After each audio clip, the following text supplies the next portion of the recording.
उसी की बात करेंगे। रेवेन्यू सेक्रेटरी संजय मल्होत्रा को आरबीआई के नए गवर्नर के तौर पर नियुक्त कर लिया गया। कल शाम को यह फैसला आया। कैबिनेट ने 3 साल के लिए उनकी नियुक्ति पर मोहर लगाई।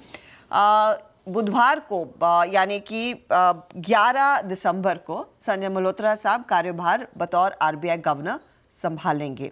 तो नए आरबीआई गवर्नर के सामने अब क्या क्या चुनौतियां हैं, किन चीज़ों को इनको ध्यान में रखना होगा, और एक तो बड़ा सवाल है ग्रोथ वर्सेस महंगाई, कैसे बैलेंस किया जाए इसे, और उसे कैसे इस चैलेंज को कैसे एड्रेस किया जाएगा। लक्ष्मण रॉय को जोड़ लेते हैं। लक्ष्मण, बताइए, नए गवर्नर और उनके सामने चुनौतियां तो वही, लेकिन प्राथमिकता किसको दी जाएगी, कैसे एड्रेस करेंगे? बिल्कुल यही सबसे बड़ा सवाल है और सबकी निगाहें इसी बात पर टिकी रहीं कि नए गवर्नर जो कि रेवेन्यू सेक्रेटरी रहे हैं, उससे पहले बैंकिंग सेक्टर के सचिव रहे हुए हैं और कई सारे फाइनेंशियल इंस्टीट्यूशन के कामकाज को करीब से देखा है, कैसे आरबीआई गवर्नर के तौर पर कामकाज करते हैं। और उनकी सबसे पहली अग्नि परीक्षा कह सकते हैं वो होगी आपको फरवरी में, जब मॉनेटरी पॉलिसी आएगी। फरवरी में बैंक रेट घटेंगे, इस बात के संकेत अभी से लगाने शुरू कर दिए गए थे जब पिछली मॉनेटरी पॉलिसी आई थी, जिसमें सिर्फ सीआरआर कटा था, रेपो रेट वगैरह में बदलाव नहीं किया गया था। तो अब फरवरी में जो उम्मीद लगा के लोग बैठे हैं कि बैंक दरों में कटौती की जाएगी, वो करते हैं कि नहीं करते हैं, सबसे बड़ा सवाल होगा। और वो उनके इस फैसले के बाद इनके आगे के बारे में एक रोड मैप निकलता हुआ दिखेगा। दूसरी चीज़ कि महंगाई और ग्रोथ के बीच में कैसे बैलेंस बैठाया जाए, दूसरा बड़ा चैलेंज होगा।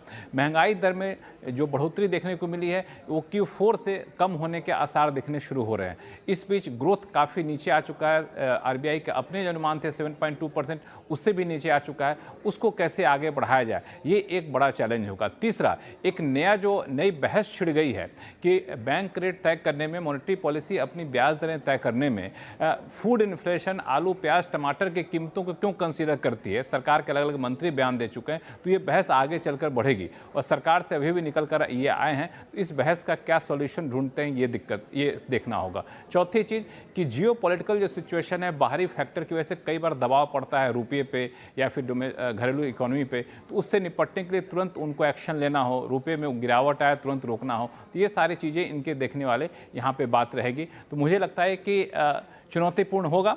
और सबसे एक और बात, चूँकि आईएएस रहे हुए हैं और सरकार से भी निकल कर आए हैं, तो सरकार के साथ तालमेल क्या वैसा ही बना रहेगा जैसा कि शक्तिकांता दास साहब के ज़माने में था। तो ये भी एक लोग इसको वॉच करेंगे।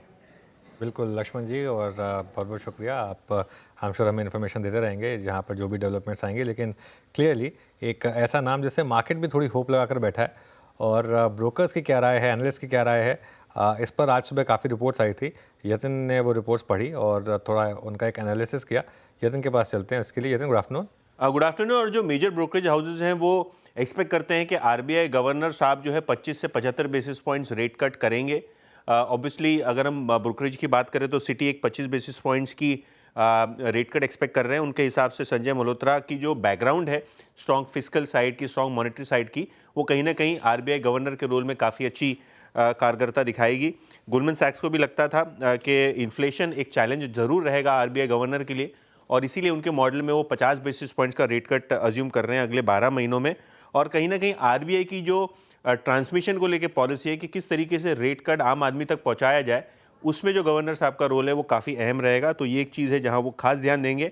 और यूबीएस के हिसाब से ये जो नाम है वो काफ़ी सरप्राइजिंग है।